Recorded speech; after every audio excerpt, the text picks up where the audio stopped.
All right, everyone, we are live. I know many of you are not going to be joining us until you actually see that I'm live, and I'm just going to be turning off my volume there. I always do that.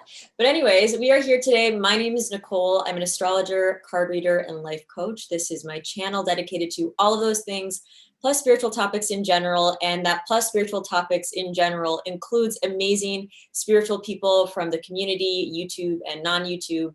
But today I have Jared Bull with us. He's another really great YouTuber. He reached out to me several weeks ago to do a little conversation on his channel. So I've put a link to that below you can check out. And before I have Jared say anything, I have a couple quick announcements. I'm still doing a giveaway. This is a 20-minute reading you can win with me. All you have to do is subscribe to my channel and to my newsletter to win that reading. You can also follow me on Facebook and my Instagram. All the details are below, and then you can get extra entries. And if you would like to book a reading with me or learn more about me, you can go to my website, NicoleBrenny.com.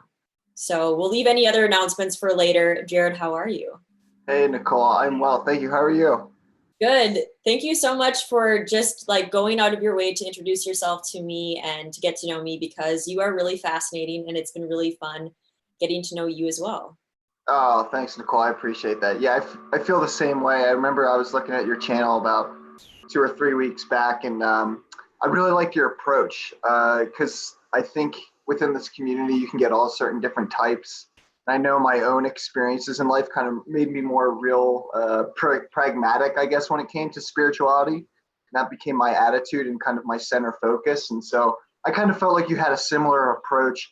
And then two, I know not, I mean, as I told you, I know nothing about astrology. Well, I know a little bit now after we talked earlier in the week. But we didn't actually even get into that too much now that I'm thinking about it, just a little bit, which is totally fine. Yeah, I feel like it's probably because I'm not just an astrologer. So when I get to talk about other topics, I really go ham, because I'm just wow, I never get to talk about coaching and all these things. I'm always talking about astrology. So thank you for giving me that space. But people that are watching my channel, they are always seeing me interview these great Vedic astrologers or these researching Vedic astrologers. I've had other people on, I had a telekinesis guy on, Oh, but cool. no one on my channel is going to know who you are unless they've seen the last interview that you did of me. So who are you? Why are you on YouTube? What do you do? What is your whole thing? I want you to describe that rather than me trying to, because I don't even think I'll be able to. Oh, thank you. So yeah, really, I guess I count on YouTube about, well, the first video I ever made was October of 2016, maybe, I think. And I just made it because I just kind of went through a big shift. I'd broken up with a girl who I was really passionate about. I had been going through the spiritual awakening process really intensely since 2012, and it really hadn't stopped. There wasn't one single break since 2012. And that was the year I left the Marine Corps and the military specifically. And so I was in school for 4 years. I loved school, absolutely loved school. But the entire time I was in school, I was reading a book a day on spiritual concepts.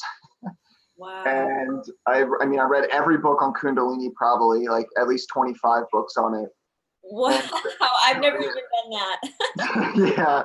Oh, it was out of control. Well, it was nice because I had the time. I was on a full ride at university, and then I was also getting paid to go to school by the military, because in the US they have what's called the GI Bill, so they actually pay for your schooling and your housing. So being on 2 scholarships, I was making a lot of money going to college. I was like, this is great. All my spare time, I'm just going to do whatever I want, which was just reading books and being super creative. Wow. But then I started hating it because I was living so much up in the mind, and I wasn't living again. I wasn't out in the world, and I wasn't interacting too much. And this entire time I was also still healing and integrating a lot of my war stuff. And then once I healed and integrated a lot of my war stuff, it went to the next layer, my childhood stuff. And then, once I pretty much feel like I integrated a lot of that, which I think I still do definitely have work there, probably with the inner child, I think. But maybe, I don't know. I never really know. I'm just here doing whatever. But Yeah. But then once I got through that, then it was kind of the more, actually understanding and explaining a lot of the deep esoteric experiences that I was having as well, because I was having a lot of mystical experiences beyond the body, not out of body experiences, different stuff.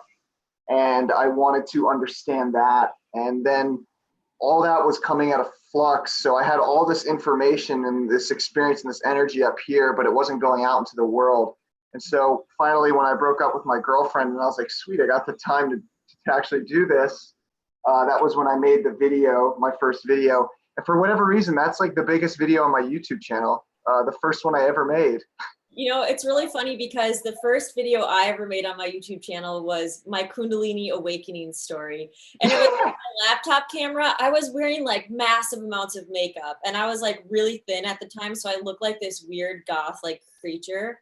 Like, you know, it was just like, I'm just so casual. I'm like, all right, today I'm going to tell you about my Kundalini Awakening experience. And I'm all like this. I mean, I'm probably exaggerating. And thousands and thousands and thousands of views. I still get comments on it. And it was like, you know, I just threw it out there. I had no agenda for my channel. And yeah, it's like funny how those moments where you're like, I just want to share something with someone. I don't even care if they're listening. Yeah, no, it is. It really is funny. That was my first one too. I think mine's titled like Kundalini Awakening Signs and Symptoms. And I still get comments on it now too. And I actually, after I made that, I made maybe like 2 more videos and then I just stopped and then I traveled for 6 months, which was just amazing. I had such a great time there. And then when I came back, I was like, all right, what's kind of like my agenda for my channel? And starting to get more clear and specific. And now I have a really, like my content is all focused around problem solution. It's like, hey, what's your problem? Here's your solution. And here's why you have this problem, the mechanics behind it. And then how can we put you on the other side of the solution? Okay, so if I was going to describe you to my subscribers, I might say something like, Jared is this amazing person who's had a lot of intense experiences and is kind of like a self-healer, and his channel is dedicated to helping people get through obstacles, and he's more of like a spiritual teacher and coach. Yeah, so I would say, yeah, that's pretty spot on. Yeah, we could go with that. More concisely, it all centers around human well-being. Everything in the world that we do centers around human well-being, whether we're drinking a glass of alcohol and that's going to make us feel better in the moment, or we're learning about astrology and how that affects where we came in this life and what we want to do and what we want to accomplish in our temperaments. So yeah, it centers around human well-being and how can you really maximize your potential. I'm really thinking about rebranding though, actually, because which I kind of go through that crisis every 6 months. Like, okay, I'm like definitely changing. I'm definitely a new person now. So how can I rebrand? So I'm thinking about rebranding right now and just getting purely into like, how can you maximize yourself as a human being? But also it's, you know, it's kind of hard because there's also times I don't just believe in productivity and efficiency. I think that's where we all want to get, but I also just believe in just being. Yes. Not even having that question at all. So finding a middle ground between those two has kind of been a struggle for me. And that's really where my channel's kind of going back and forth between. Yeah, and I can definitely resonate with that. I mean, one of my problems, even like, I don't want to bring this up too much on my channel, but one of my problems, even with the way that some feminist people treat like the issue of feminism, is that it's not about like the well-being of all humans. And like, I'm such a person like you, where it's like, I want every human to be happy, not just like men or women or anything. Right. I mean, that maybe that doesn't even relate, but I see it. So totally. Your path is hard to grasp because it's ever changing. Right. You are a coach, you do work with clients, you do help people get through different obstacles. You're like a catalyst, you're a teacher kind of catalyst. Yeah, well, you know, it's funny, a majority of my clients really are coming from like the Kundalini Awakening side, like online. Now my clients that I have here in Boulder are actually business related people. So I'm like, I'm in this mix where I'm like, I kind of just want to coach like CEOs and business owners because I have this really holistic perspective. I can see, like I did a site walkthrough for one of my clients yesterday. He owns a packaging company. So I walked through his site and I was feeling exactly like the energy there, the communication between his workers. And I can see this holistic perspective where I'm like, dude, this branch over here is not communicating to this branch. This branch over here is not communicating to this branch. And it's really affecting your effectiveness and the way you do things and operate. So like I really like that, and I'm passionate about that, and I feel like I can make more money in that realm if I want to make more money. But then I also really do like helping people in the awakening side, although in grounding them and getting them out of the clouds because God knows, I mean, I was up in the clouds there too, but you know, with the influx of Kundalini energy that's coming in, a lot of people, and this has just been my own story, can get trapped up here. And it's like, no, man, if you want to really live in this world, like you have to be totally engaged. Like for me, I'm always just always engaged in the world, always. And then I still take that time to be alone with myself for sure. I can get a little bit carried away, but I'm always putting myself out there in some new way, online or out there in the world. Yeah, it's really funny that you're saying that. I was taking these Kundalini courses from Rama Institute. They basically are like this online Kundalini course. Like you can just take classes whenever you want to. And there's this teacher, Guru Jagat, and she was saying like in one of her classes how all these people, they're so interested in taking acid and like microdosing. And she was like, you know, most of these people that are like, wow, should I do this? Like, this sounds interesting to me. She's like, these people can't even handle like regular reality. Like, handle regular reality, 3D reality, your everyday life, and then we can talk about microdosing. Absolutely. Yeah, like have a grounded job, have a secure place where you feel like this is me, this is who I am.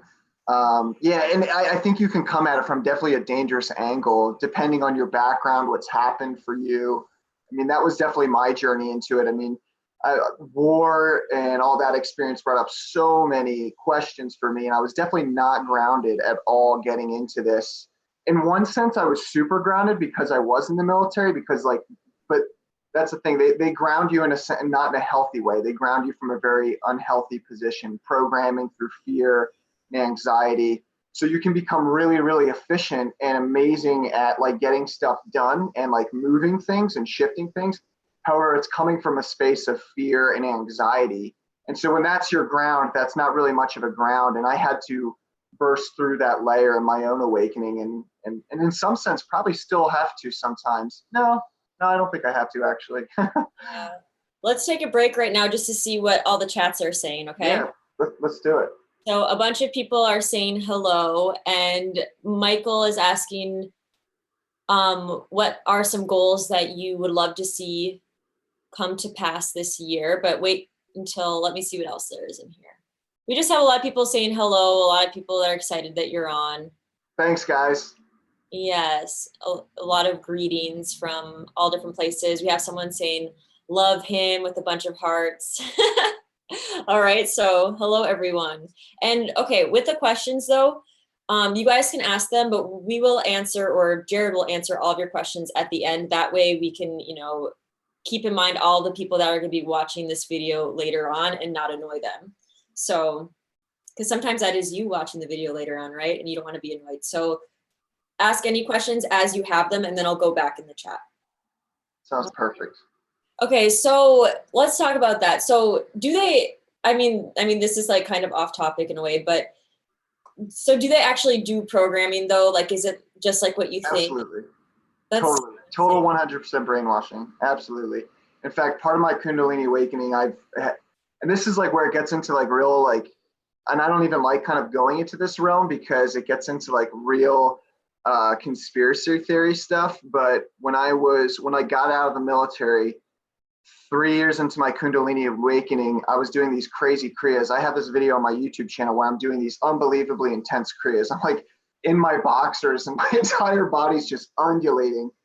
But right around this period, I had something, and this was so creepy. It was so creepy. I almost didn't believe what I was seeing. But I had a bunch of injections put in me. If you look at my Facebook, I used to be like 187 pounds of like pure muscle. I was like such a meathead, like just a total bro. I saw the pics.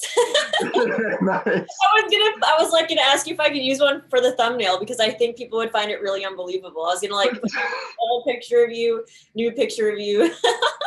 Yeah, me with the machine gun, right? Like, I was gonna be like, from military person to psychic or something like that. I was like, no, that's way too sensational, but it's true. Yeah. So, when I was doing these kriyas, these really intense kriyas, like whole body kriyas, at one point, gosh, this sounds so conspiracy theory, but it's true.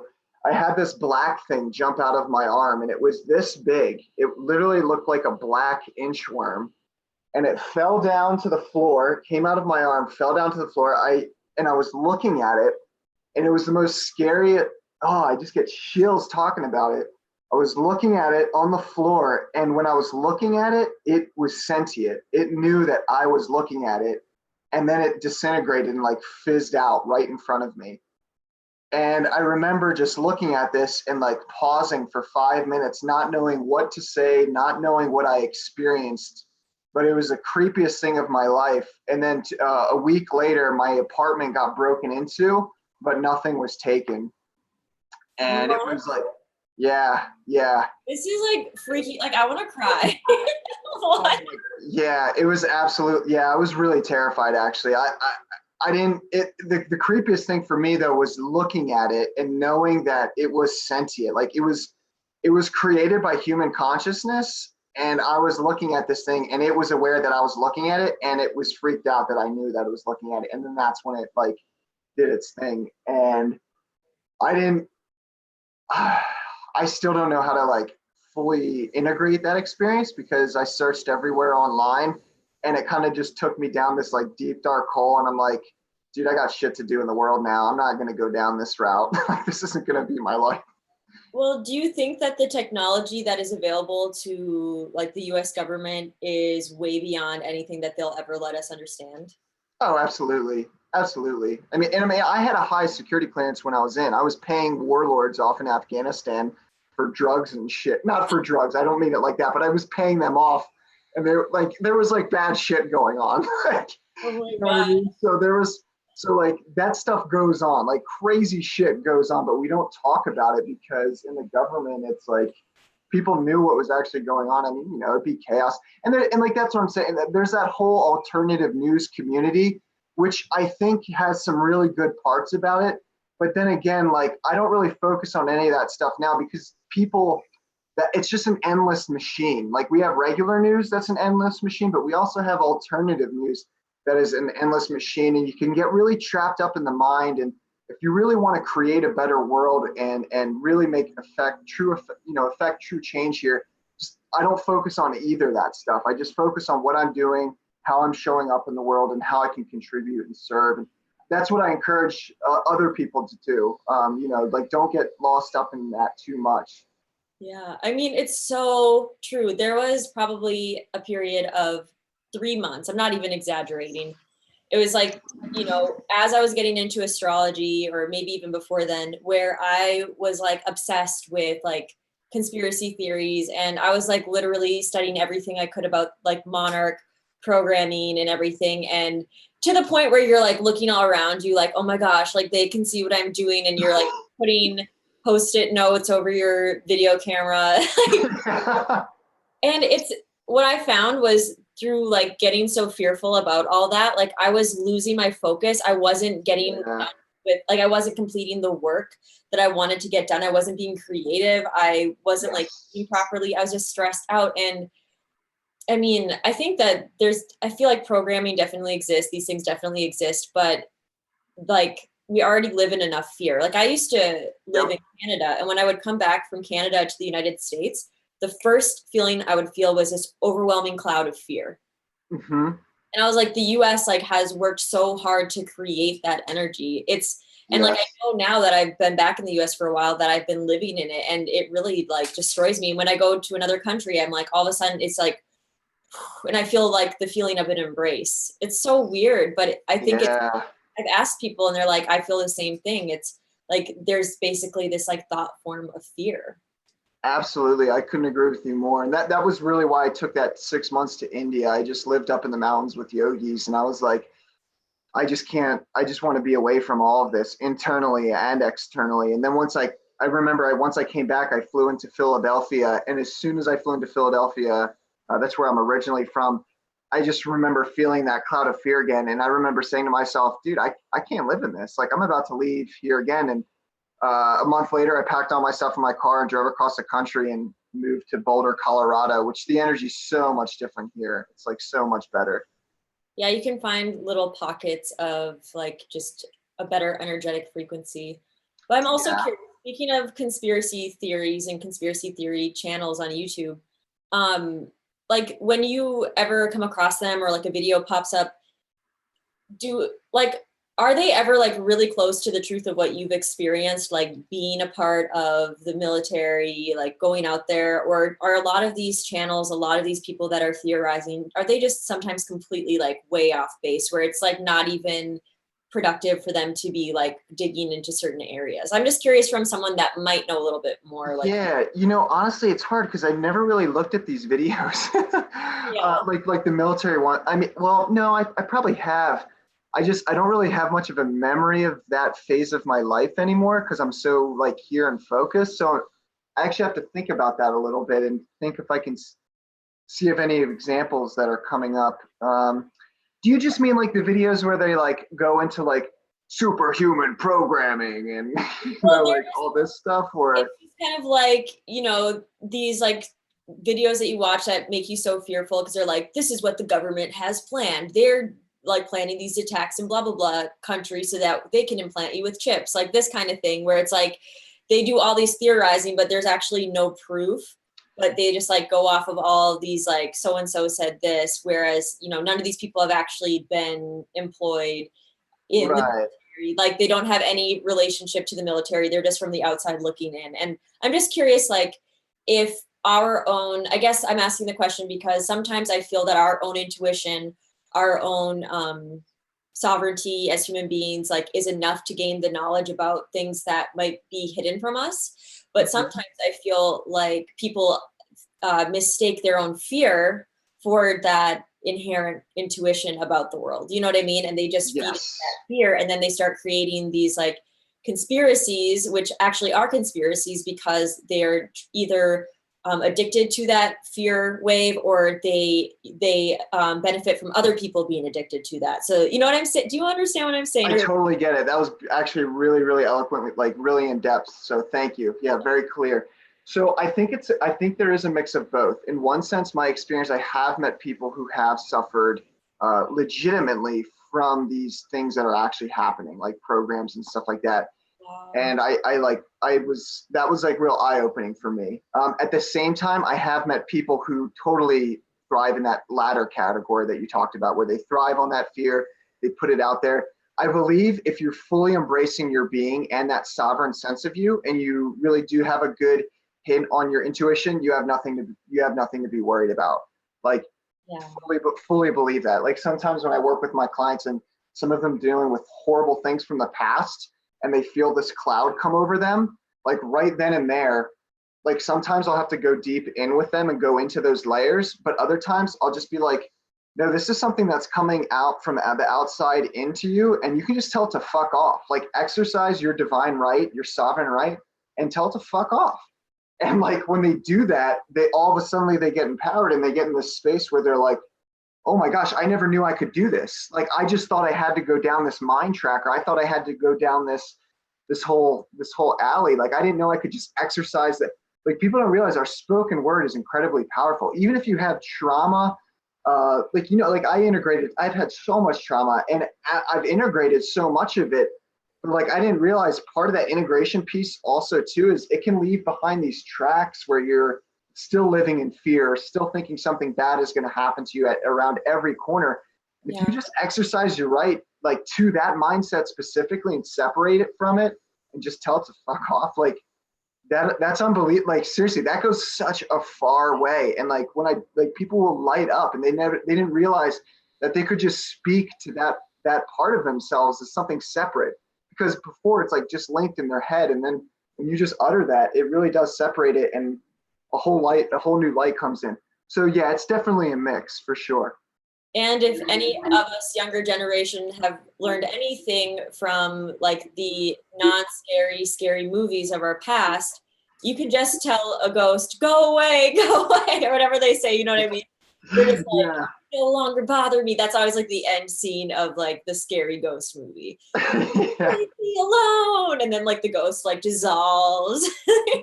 Well, it's so funny. I have such a newfound respect for like movies like that because some of the like these basic generalizations, like as I get more in depth as into my own being, I do realize that generalizations really are pretty true and spot on. Like whether Yeah. they're in movies or stories, like or archetypes, like they really are. Like all this, even like with like the mythological stuff in Hollywood, where you see like these rituals happening or something, like all that stuff really is real and it does work. So Mhm. yeah, I mean, I guess I don't want to get too conspiracy theory here, but hide the truth in plain sight for sure.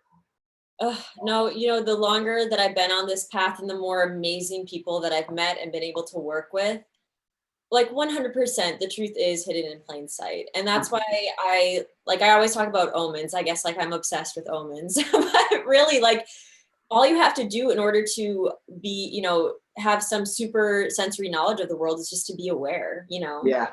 be Yep. present. Like people are Totally so present. annoyed when you say be present, but it's like being present is your number one best friend, you know? Yes, absolutely.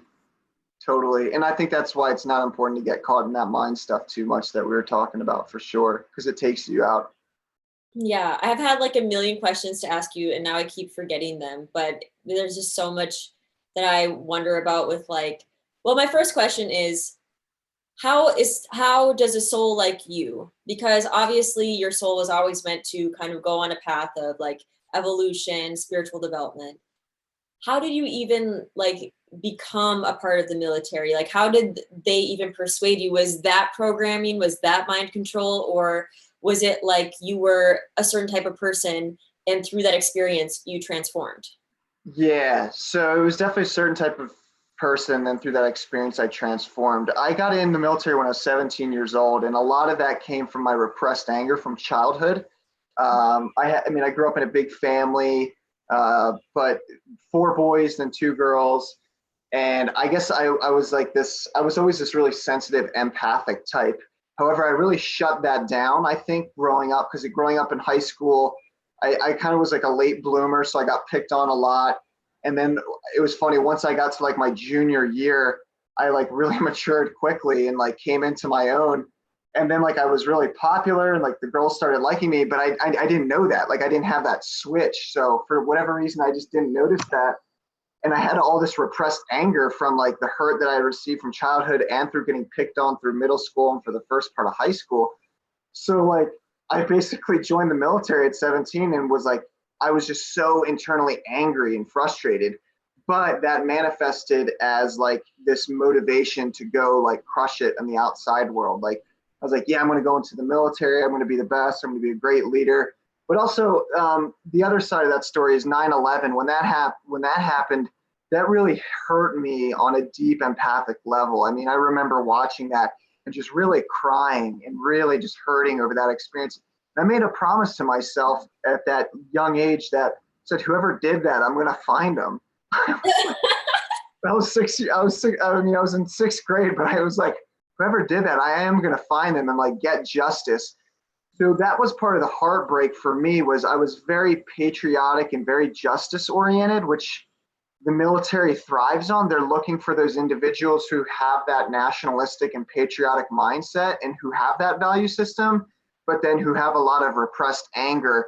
And so, you know, once I got out of the military and was looking back at my life, and I noticed, how did I get into this? I did notice that I was like a prime target candidate for Marine Corps like recruiting, and there was a system in place that did get me, but in my own journey, it felt natural just to be pulled into that system.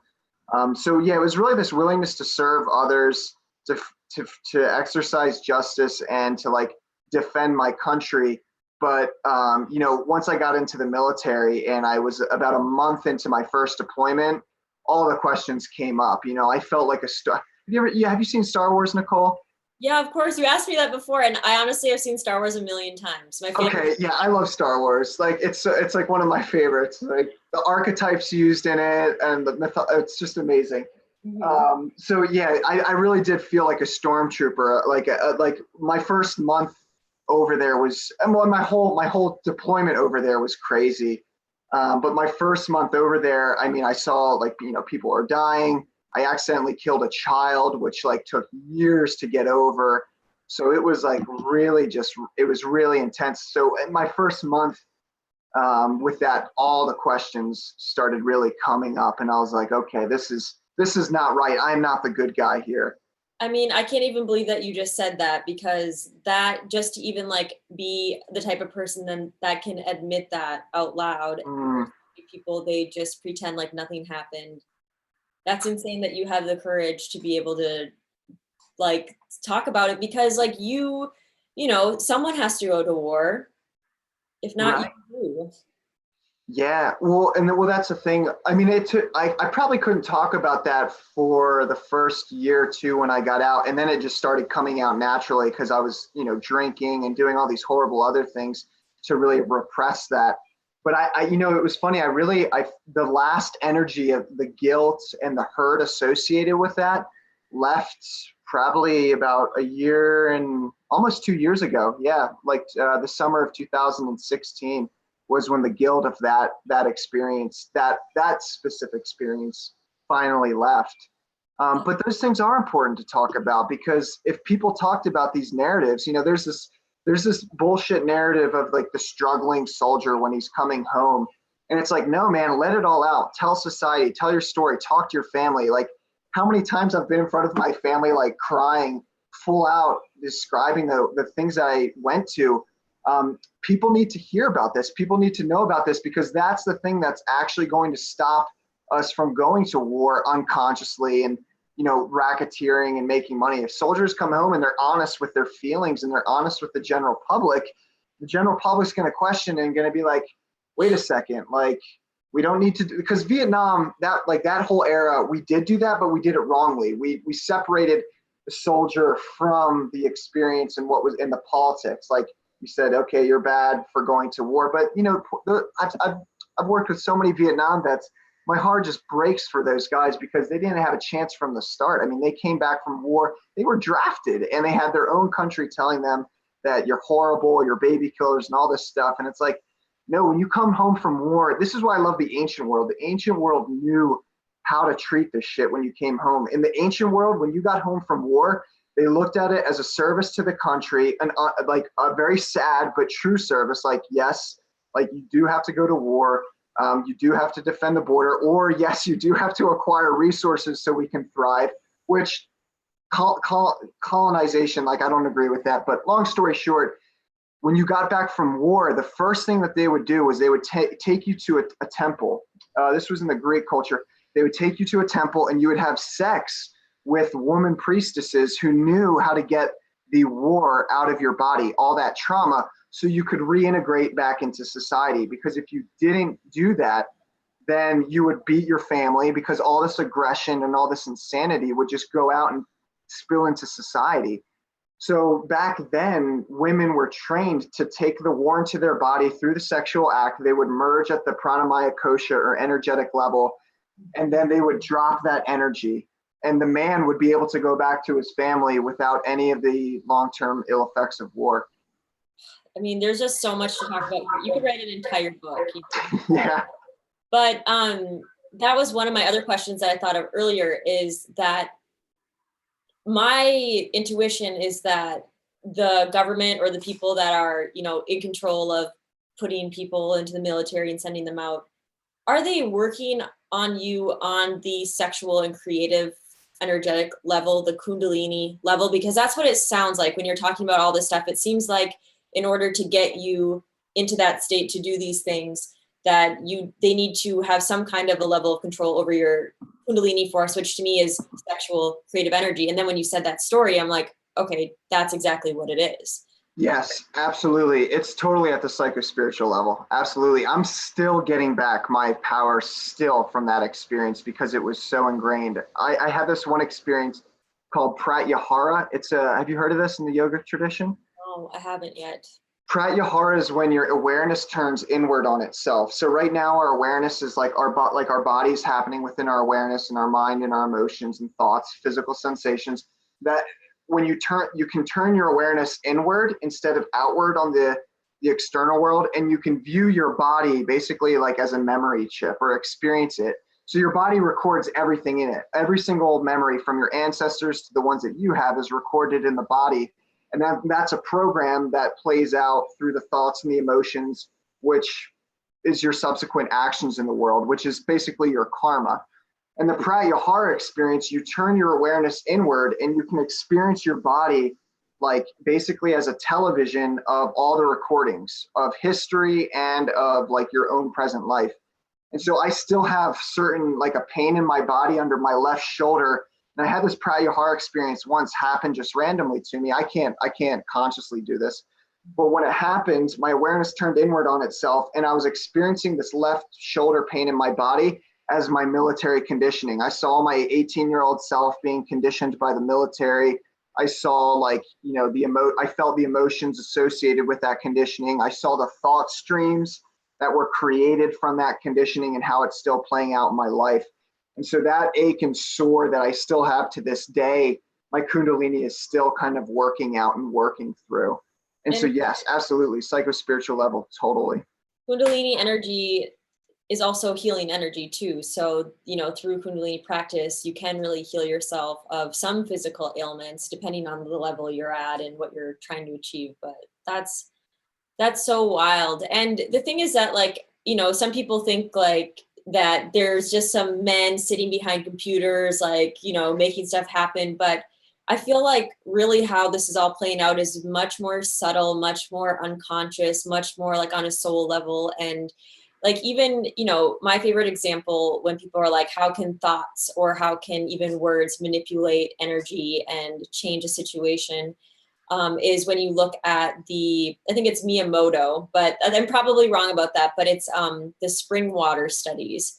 Yeah, Dr. Emoto, yeah. Emoto, okay, so it's like, you know, looking at beautiful crystals, and like when you watch the snowfall, like I live in a very snowy place, you can see these beautiful, every single snowflake is different, you know what I mean? It's like little beautiful, like amazing pieces of art. And like, I wish that I could like zoom in with my eyes to see all the little details, because they're so pretty. Like sometimes I'll just sit there and stare at snowflakes when you can finally see them, because they don't always appear that way.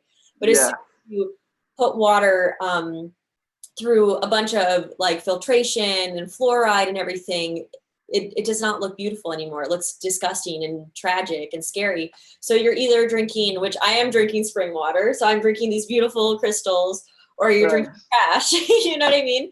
And they've done these studies though with water too, for those of you that aren't familiar, where you just like, you know, people would just say like a swear word to the water, where I hate you, you're terrible, or play like really scary music, and the water would turn to trash. And then trash water, for lack of a better word, they would say, I love you, or they would say mantras or prayers over it. And the water that was trash would turn slowly into the beautiful crystals, or, you know, if it was frozen, it would be these beautiful snowflakes. So just having, you know, stepping into that kind of a thought form, just by agreeing to be in the military, just by, you know, the way that you were indoctrinated, you know, just as being a person in the world, a male in the world that took longer to develop, you know, this is society's thought form behaving upon you to turn your crystalline structure into something else. And now you're working towards and becoming and are this crystalline structure again. But it's really subtle. It's not like at least in my mind, I don't perceive a lot of this as being like people behind a computer, you know. Yeah, no, Nicole, that's spot on. That's exactly what it is. You know, a lot of people think when they first start waking up in like the whole alternative news conspiracy theory, where it's like, oh, the Illuminati are sacrificing children and all this other stuff, which, hey man, like I'm not going to argue against that, but I'm not going to argue for it. But there is really like this unconscious, it's this big interconnected network where this hand doesn't know what this hand is doing. Like, you know, I've read accounts from like memoirs when I first got back of SS soldiers, like, you know, young men who were in the SS, and they had no idea what was going on to people. Like, they had no idea what Hitler was doing with Jewish people. And so when they were captured by the Americans, and the Americans were really upset and pissed off, the Americans were like torturing and like hurting these these men because they were SS soldiers, and they had no idea what was going on. Like there's this one story, a story where the guy's like ripping off his SS patch, so like so the Americans don't realize like he was an SS guy, because at that point, so like there's this whole, that's why it's so important to really truly be with each individual. Like I don't think about the world in a specific way. I think about each and every individual. And so when I'm with a person, like I don't have any more cultural conceptions left over in my mind anymore. Like I just don't. Like I don't interact or engage with the world in that way. I don't watch any news. I don't consume any alternative news. I'm just here now with each and every person, because I realize that like the more cultural conceptions you have up here, the more damage you're doing to the world unconsciously. Okay, that leads me to a very important question that maybe you could share your perspective on, which is, like, is it important, do you feel it's important for an individual to be up to date with all the current events, or is it healthier for a person to just be concerned with what they have control over, with the space that they can impact? Because how do I explain this? Is sometimes tapping into that just causing unnecessary fear because it's not totally your reality? Or do we need to be concerned with other people's realities? Do you understand what I'm saying? Because Totally. No, I totally get it. And I've had that same struggle with myself too. Honestly, like that's still kind of a subject that I think about sometimes, because there's times where I think, maybe I should address some of the content at the political level. And one, that's good to like reach out to other people, but at the same time, it's part of the cultural narrative that we're living in. But at the same time, whenever I find myself like walking by a TV and I look at it, immediately, like I breathe out. So I talk about the spirit is breath, right? In the Hebrew language, we have the word pneuma, spirit and breath. And one of the things that my body just unconsciously or consciously does is, as soon as I look at a TV, I just breathe out. Like I snuff out. I don't allow that energy or that on the spiritual level to come in. So I would have to say, like, no, there's no point in even, because here's the thing, like the people who are really successful and who are really making true change in the world, a lot of them really aren't focusing on that stuff at all. Like I don't focus at that at all, because it's mental energy. It's unless you can use it in a constructive way that can kind of pull the masses out of that whole energetic thing, then maybe I would say for sure, then like kind of keep up with news a little bit. But to be honest, I'm not really interested in that. I'm really interested in deconstructing reality and like helping people like along their own individual process. And the way that you do that is kind of just focus on yourself. Like whatever you don't focus on dies naturally. You don't focus on your relationships in your life, they're going to die. You don't focus on making money, eventually you're going to lose money. Like you don't focus on the cultural narratives, they'll die. So that's the way I look at it.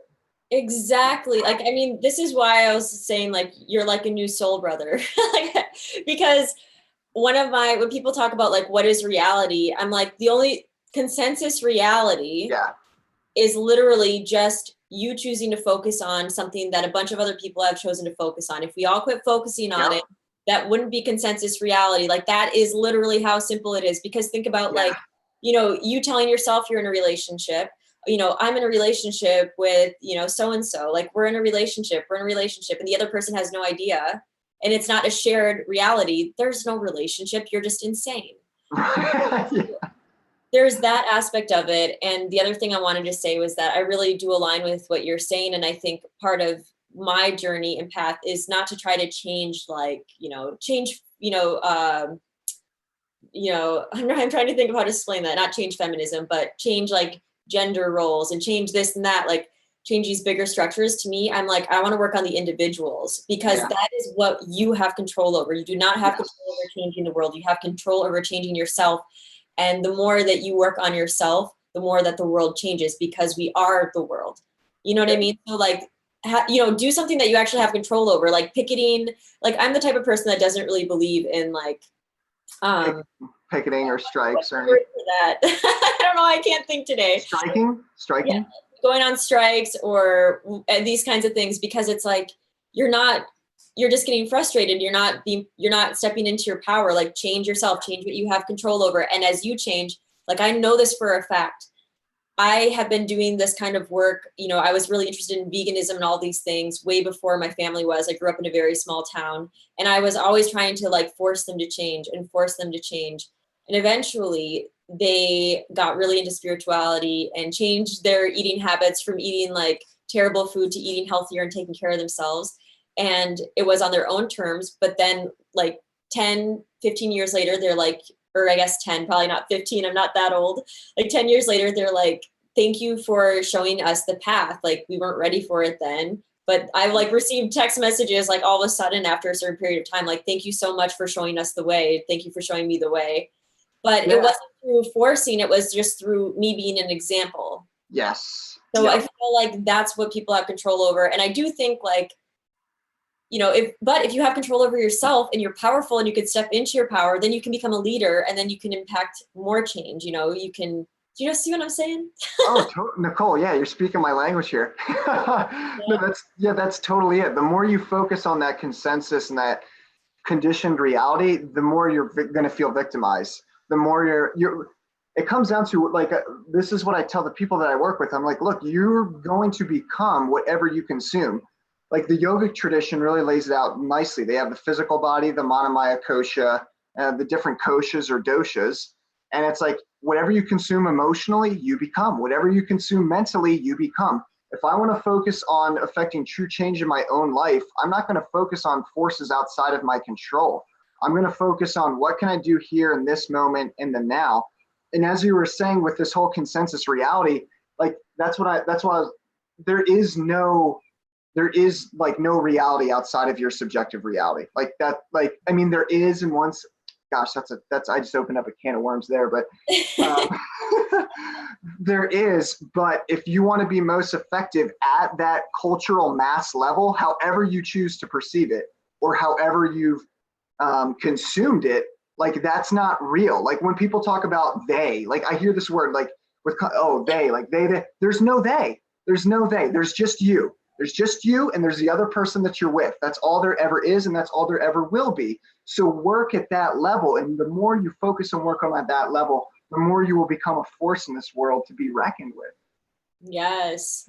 That's so funny when people use that word they. My mom has a really funny story about using the word they like inappropriately. Really? I'll try to tell it quickly, but I feel like I'm not going to be very good at it because my mom is such a great storyteller. But okay. My aunt had a few dogs and she had them for a very long time. And one of them got really sick and started getting this eye disease. And at the time she had a son that was probably like 4 or maybe like 5 or 6 years old. And so while the son was at school, she took in the dog to get an eye surgery, and the dog actually had to get his eye removed. And so when she went to go pick up her son, she's like, okay, I have to tell him what happened. So she sat him down in the car and was like, all right, so Tyler, we're going to go home today. And I just want you to know that they came and they took Ivan's eye. And like the kid just started crying. He's like, oh, why did they take his eye? Like he was like terrified and scared. And my mom was like, well, Jessica, like you acted like some men in like black suits came out of a white van and grabbed the dog and sliced his eye out. Like they just came and took his eye. Yeah, no, that's exactly it. Like who's they really? Like I know. I wish my mom could tell that story so that you guys I got it. That was good. Yeah, I got it. But we use that word they, and it's just not always appropriate. And yet it's true. Like I wish people would understand that this is why these companies and even like places like Amazon try to take over everything, because they understand that the more attention, the more focus that's put on them, the more power that they have.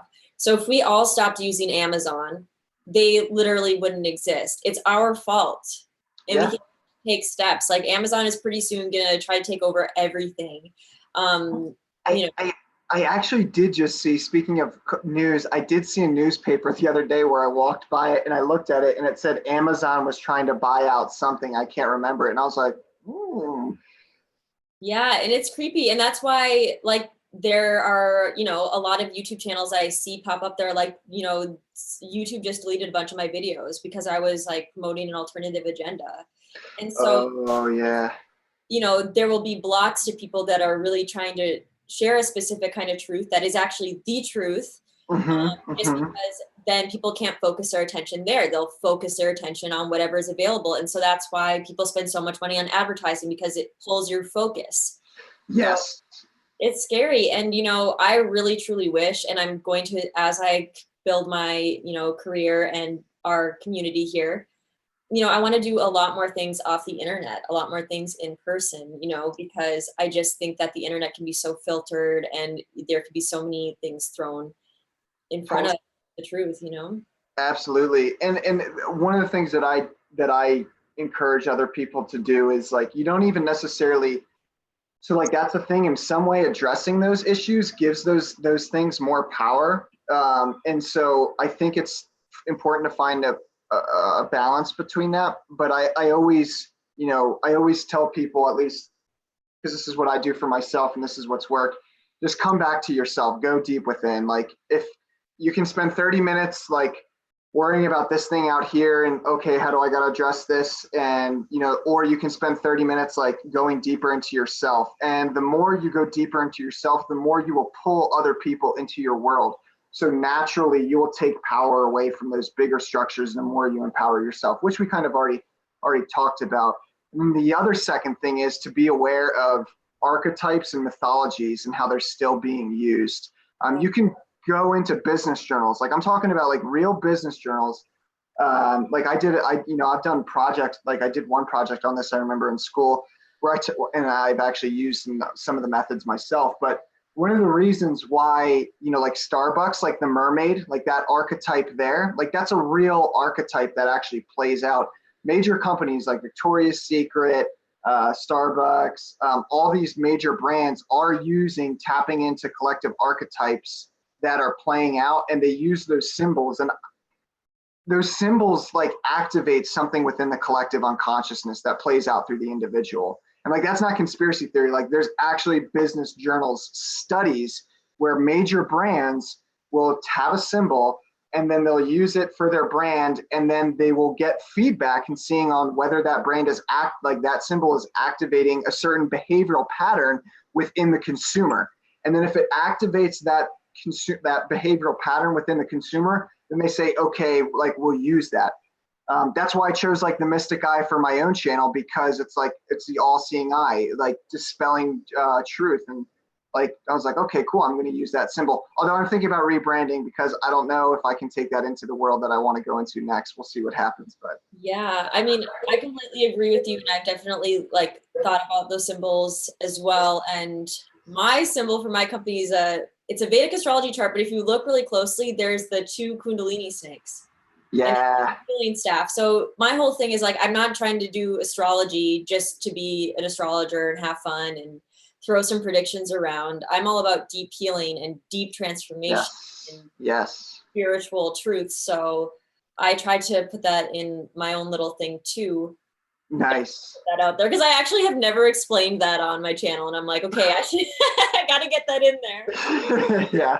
But it's so true, and it's really scary. And there have been really good, I think there's even like really good YouTube videos that kind of go over like different symbolism, and people should study astrology if they want to more deeply understand these archetypes and these story arches, because so much about astrology has to do, like a lot of the symbols and a lot of the mythologies that are in our current culture come from astrology, or it's related.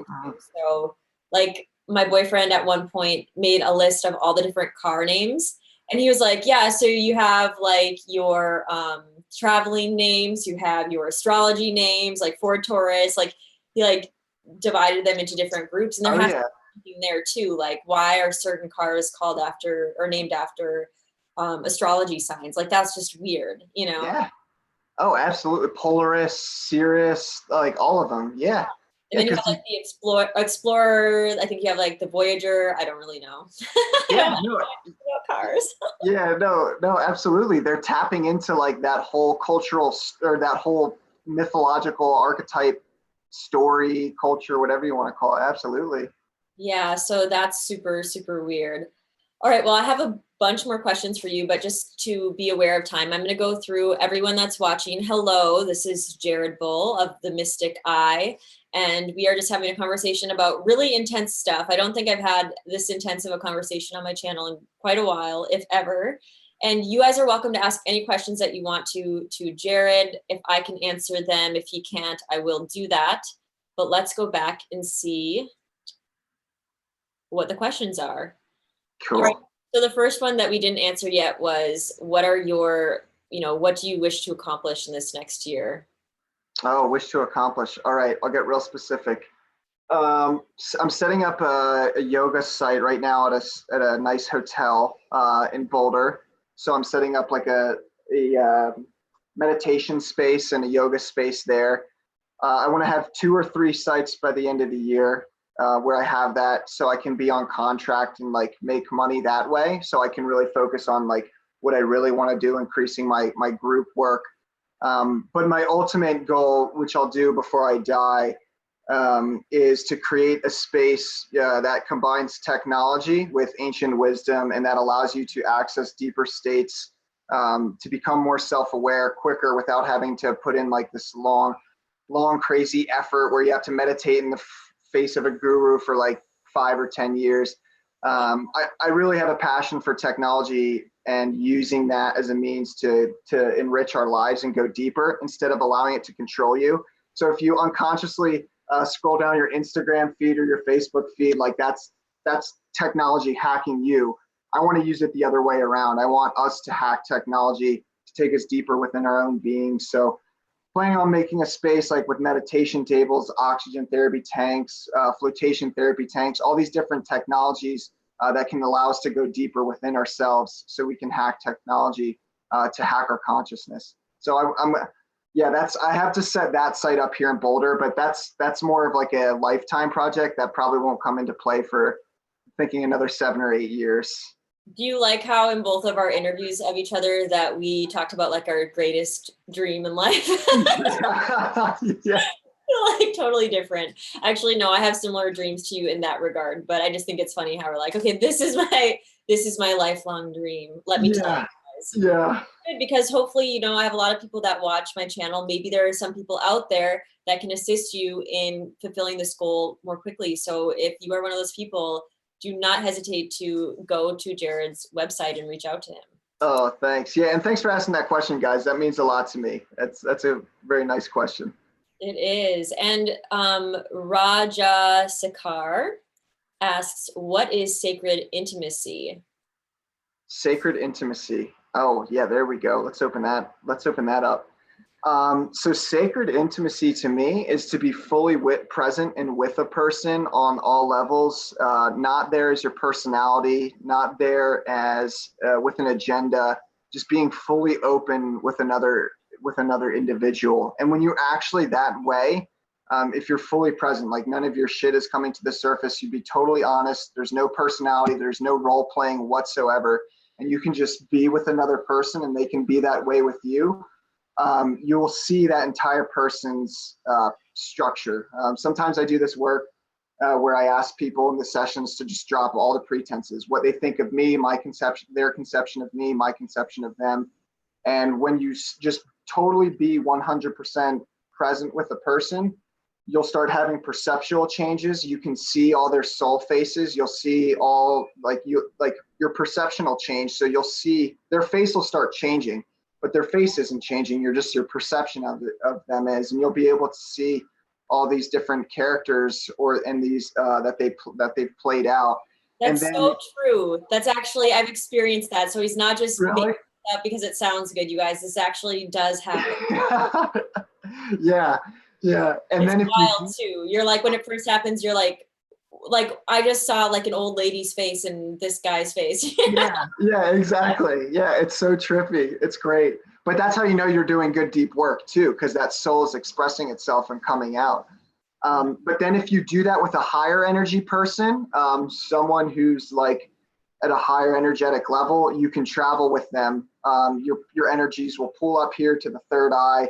You'll open up the third eye and you'll travel as consciousness down that and go into like the deeper realm, like traveling on the inner planes, which is really cool, which I've only ever done once because I can't hold that space for too long. Yeah, and I don't think I've ever been with a partner that was spiritually advanced. Oh no, this wasn't with a partner. This was with a mentor. Yeah, this was not. Yeah, I've never been with a partner at that level. That'd be nice, but yeah, no. Yes. Well, okay, that was a great answer. And yeah, I totally agree. I've actually studied like various forms of orgasmic meditation and sacred sexuality and things like for a long time, actually. I never really talk about it because it's kind of beyond the scope of my channel. But as my channel grows, if you guys are interested in learning more about sacred sexuality, things like this, let me know. Yeah. Maybe Jared can talk more about it.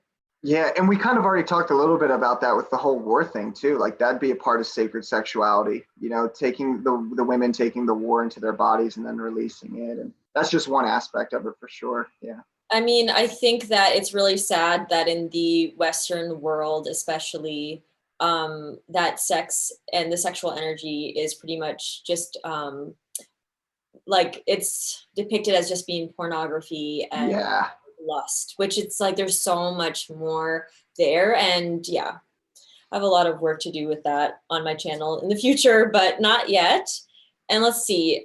Someone said to you, Jared, you are a real man to admit what the government does. And I do agree with that as well, because so many people will not admit, they won't talk about it. And this needs to be talked about. It's like people that eat hamburgers every day and they don't talk about like the actual process that it took to get that hamburger there, you know what I mean? It's like people just don't want to face reality. And I really do appreciate that you're being open, you're talking about this stuff.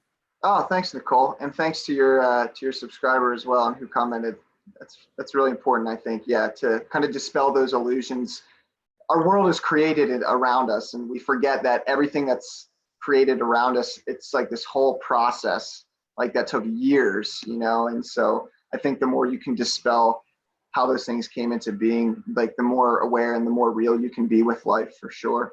And heal others by, other people that have experienced what you have too, which this is what you're doing. You're not just being sensationalist, No, of course not. No, I hate sensationalism.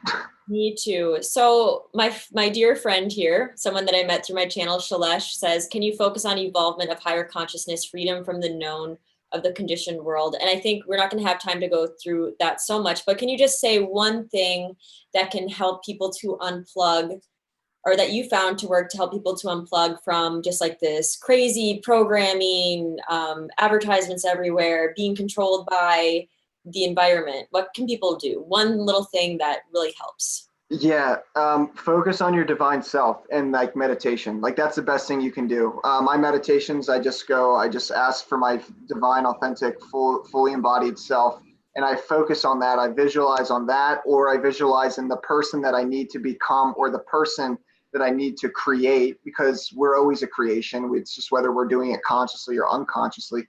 So whatever you put your attention on, that grows. So put your attention on your divine self, for the person that you need to be to create the type of life that you want for yourself and for the people in your life and for the world, and focus on that only. And the more you focus on that, the quicker it'll come in, and the quicker you'll dispel anything else that's out there. Shift the focus. That's all that needs to happen. Perfect. I love that answer as well. And I'm just seeing, someone just wanted to warn everyone that Kundalini Awakening is not for everyone. It can be dangerous if not done properly. And I do agree with that. So make sure that you are ready for it, or you're working with a teacher. Yes, incredibly important. Yes. I learned that the hard way. Did you? Oh, yeah. And other people are agreeing that they've had to step away from the conspiracy theories. I mean, they can be addicting. Like it can be really, like, you can start watching those videos and never stop. So I know. No, that's exactly it. The mind, like once you actually, like that's why I'm more interested in the structure of the mind and figuring out how it works. Like have control over your mind, because that's the most important thing. The more you consume all that stuff on the outside, the more you give control of your mind. Like take back that control. And control your breath. I always am like, control your breath, control your mind, even just like the way that you breathe. Oh, yeah. Powerful. Okay, we have another really good question from Mary. How much of the groundwork for this programming, and this was when we were kind of talking about like the military and stuff, that we are subjected to, do you think is established in the public school system? And do you have any tips to counteract that with children, that have to go to public school, or, they end up there? Wow, that's actually a great question. This is a similar question I faced with a client yesterday. Her child's incredibly empathic and is questioning everything. And the mother, she doesn't know how to deal with it because the child comes back and says, "I'm sensitive. I'm feeling this. I'm feeling that, and I don't really know how to navigate this space." And she didn't really know how to share that with her son. So yeah, honestly, don't rely on the culture for anything. Do not put your trust or your power in them. They can provide certain services, but realize the limited capability and the scope of what they're offering. And the best thing I think you could do is, if you have a child, or if you're in the public school system yourself right now, or you're at school and university, recognize the limitations there. Recognize that it can provide a lot of benefit and value for, learning something new or developing a skill. But in terms of awakening and staying in your own power and staying aligned with who you truly are, it doesn't have that agenda. It has the agenda for you to invest in it, because if you invest in it, then it keeps it surviving. So focus, like I said before, focus back on yourself, focus on that meditation, which you really want to become. And that'll allow you to exist in the world, but coming from your own place, not that conditioned self that society or the public wants. Yeah, exactly. And I think my answer to that question would be, don't have faith in that system to be the only education that your child needs. You know what I mean? Like, that's like 5% of it, because Right. think about all the things you had to teach yourself after that you wish your parents would have taught you. Like, I wish my parents would have taught me a lot more about money and a lot more about nature and things like that. Like, Yeah. my grandfather passed away. Like, there was that one person in my life teaching me about plants and gardening and things like this, and then it was like done. So Yeah. Absolutely. I think it's still important. I think education is wonderful. I totally support it. And it opens up a lot of doors, but don't rely on it. If you want to be holistic and integrated and really effective in the world, then you have to be independent as well. yes, and I want to say thank you, Michael, for all these wonderful comments and for keeping the conversation going in the chat. Thanks, Mike. Yeah, let's see. He's just saying a lot of nice compliments to everyone. And let me just see here, and too many to even, express here, but would either of you be able to check out a YouTube channel and be able to sense if there was a real person behind it or if it was artificial intelligence? I mean, I've never tried, but I do. Okay, this is one thing that I can do, no matter if it's a YouTube channel or music or art or anything, is I can always feel the intention. Like, Yeah. always. Like, Oh yeah. and so honestly, I can watch the most trashy television or the most trashy movie or the most poorly made movie and love it and be like, oh my God, that was so amazing, even though like the acting was kind of bad and everything was kind of bad, because I like understand the intention. I can feel it. I'm like, wow, this person like was trying to express this feeling, no matter if it was like profound or not, but I needed to have that feeling and I wanted to have that feeling, and that person was a good person. Yeah. Can I comment on that real quickly here? Well, of course, you're supposed to. So the coolest thing with that is when that's really us tapping into the subtle level. I talk about the process of creation, how we have the physical here, and then the emotion, then the thought, and then the subtle or the intentional level.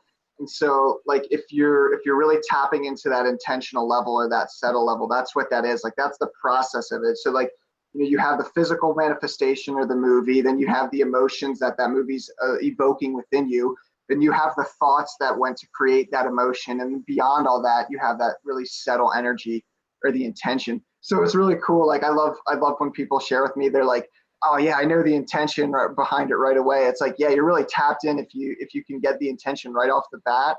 You've really raised your awareness to a deep level.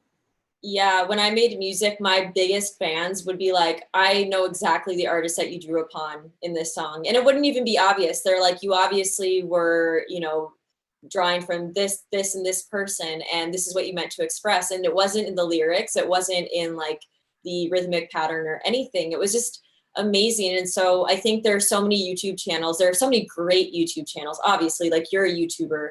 I recently was on this astrologer's channel, Philip Daniel Miles. He's really cool. you guys should check him out. I actually linked to his the video that we did below because I forgot to mention it on my other video. So I went on his channel, and he's like this brilliant, like interesting, amazing person, like a beautiful soul. So there's so many people that are so sincere coming onto YouTube, and then there's people that are they're not aware of who they are, or they're literally just like trying to make money or promote like, you know, something that's not in line with their soul, and you can feel it, you know. Do you have a person in mind when you say that? Well, I'm not going to say anything mean. I know you're not going to say it here, but I'm just wondering, do you have? But here's a person, for instance, I watch a lot of, or I used to watch a lot of makeup tutorials while I would like eat breakfast, and just because like I love artistry, and I, you know, there's like a person, and you know, people really bring their energy through. But there's this one girl, I would always watch her makeup channel, and I actually like didn't even like makeup at the time. I was like, makeup is stupid, but I always would watch her channel.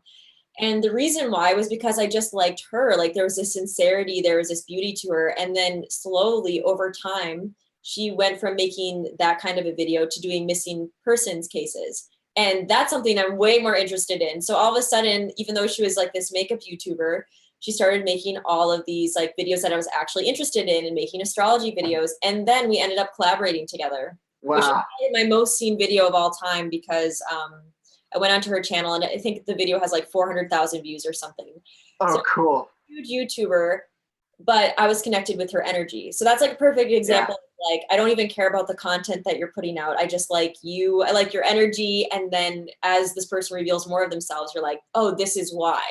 Yeah, yeah. And you know, that's honestly the most important thing when it comes down to reality. It doesn't matter whether you're serving hot dogs. It doesn't matter whether you're talking about astrology or coaching people. Whatever energy you use to create in the world, that's the energy that's going out. So I really like, that's what I place an emphasis on, is like the creation itself. Like, what energy are you using to create your content? Because that's what's going to guarantee, like that's what's going to change people. Like if you're a loving and caring person and you're serving people hot dogs, people are going to flock to you for that, because they're like, it's like, he's serving hot dogs, but he's like really cares about me and has my best intention, and I can feel this. And so like that's what makes people coming back, like that true love, that true care, that demonstrating value, and that heart of service. And so I think if that's like your focus, it doesn't matter what you're doing in this world, you know, that's what you're putting out there. Yeah, and I think when it comes to like the artificial intelligence part, I don't even think I would like be I don't think I would even watch those channels, but there are channels where it's like a weird slideshow and then like a computer voice that's in the 1950s, blah, blah, blah, blah. But it's not even like an accent, it's like a computer voice. So yes, I can tell it's artificial intelligence.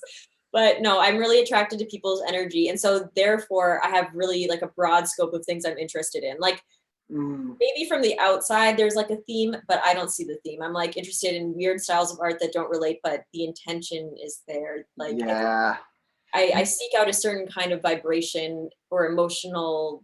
Yes. And that's that. Nicole, do you feel that somatically in your body when you focus on a person, or like you'll feel it come in and then oh, okay, do you feel that? Yeah, and what's really interesting is even like when I look at people's charts, when I start studying their chart, like sometimes I'll start looking at the chart and I'm like, oh my gosh, I'm gonna love this person. Like I can't tell them that, but I'll be like, wow, like we're gonna have a great reading. I'm like, we're gonna get along so well. Like what a beautiful person, you know? Yeah. Yep. Because like even from their birth chart, like even if it's not even like a specific placement, it's just like all of a sudden their energy starts to come into my space, and I'm like, oh, like wow, they're so amazing. Like I really can't wait to meet this person. And so it can be like even as indirect as that, just looking at a person's chart and starting to feel that what their soul is expressing through these symbols. Yeah. So cool to me. Like that's like one of my favorite parts, is like when I'm preparing and I'm like starting to get to know them, because I know them before they even show up. And sometimes I don't know if they're male or female, because I read for people all over the world. And sometimes the names, like I sometimes look up like, is this a male or a female? And like, I can't even usually find if it is. So I've given up on that. So it's always a surprise, you know, like I'll know their birth date and their age, but I'll never know like exactly what they look like or anything. It's pretty cool to like meet someone on a soul level first. No, it really is. If you have that awareness, like, will you feel, so like I'll feel when I start getting pulled into a person's world, like 30 or 40, like for instance, like I felt me going under certain layers and getting pulled into your world, like 30 minutes. Do you feel that, like pull that happening, going underneath the layers and, oh Yeah. wow, I'm being pulled somewhere else, not really sure yet. And then it shows up in the physical. Well, I'm pretty sure that you and I are from the same soul group. Like there's just no way we're not, you know, like, and Yeah. people ask about twin flames. Like a twin flame is like a soul broken into two, and a soul group is like add on the twin flame, add on the, you know, the soulmates, add on everything, and you get a bigger cloud of souls, right? And they have Yeah. the same kind of like energetic background. So we're like from a bigger soul group, you know, and I definitely feel that, because like there's just too many weird things like that you say that I like just agree with everything you say. Yeah. No, I told you, I think I said that in the email. I was like, yeah, I really felt that. Yeah. Yeah. So speaking of that, I'm just going to answer a couple more questions, but one person, Michael, that I was telling you about, asks, what can the two of us do together that can help the collective? And I mean, you know, have conversations, make videos, right? Can you say that one more time again, Nicole? I didn't understand the question. Well, I really spoke it kind of weird, but he said, what can the two of you guys do together to help the collective? Oh, like me and you? Yes, like how can we combine forces? And I mean, I think we have our own individual path. Right, You know, right. collaborations. Yeah, yeah. I honestly, Michael, I think what we're doing right now is a big part of that. Yeah, absolutely. Yeah, and you know, so I can send people to you, you can send people to me. It's just like opening up that a little bit more. Absolutely. Working together. Okay, let's see what else anyone is saying. So these were way far back. Wondering, okay. There's so many questions, like there's so many comments and there's not really questions. That's okay. Let's see if there's anything else I can ask before we leave. Everyone that's watching this like in the future is like, this is the most boring part. I think that's it. That's pretty much it for the questions that people were asking that would make sense for you to answer. And I think we should just end here for today, because I have to go prepare for some wonderful readings. If some of the people that are watching are anyone that I'm reading for today, then that's for you guys. And it was really wonderful to continue this conversation. I know there's a lot more for you to share and to express. And for those of you that are new to Jared, he has a YouTube channel. It's called The Mystic Eye for now. And you guys can go there, and he has so many videos where he's sharing different stories, different little pieces of wisdom, his different experiences that I think that you guys will really enjoy. And he does coaching as well. And some people write to me and they're like, do you know any male astrologers, or, you know, do you know any male coaches? Because people want to work with someone that can bring out their masculinity or bring out different things that I don't necessarily encompass. So I highly recommend Jared for anyone that's looking for whatever you feel he could offer you, because that's going to be an intuitive decision there. Oh, yeah. Thanks a lot, Nicole. I really appreciate you having me on. And I just want to say thank you to all the people who are watching and your subscribers. And, you know, I've really enjoyed this. I've really enjoyed sharing my story. And it means a lot to me that you guys actually care enough to pay attention, because this is really my passion. So it means a lot to me. Thank you. Yes, and I hope that you being open and everything really inspires other people to share their stories and to be open and not to repress things and feelings that they have or anger that they have, because I think that was like one of the biggest things, you know, about this conversation, is that it's important to express yourself in order to heal. Absolutely. Express yourself until you get to the point till you realize that there's no you.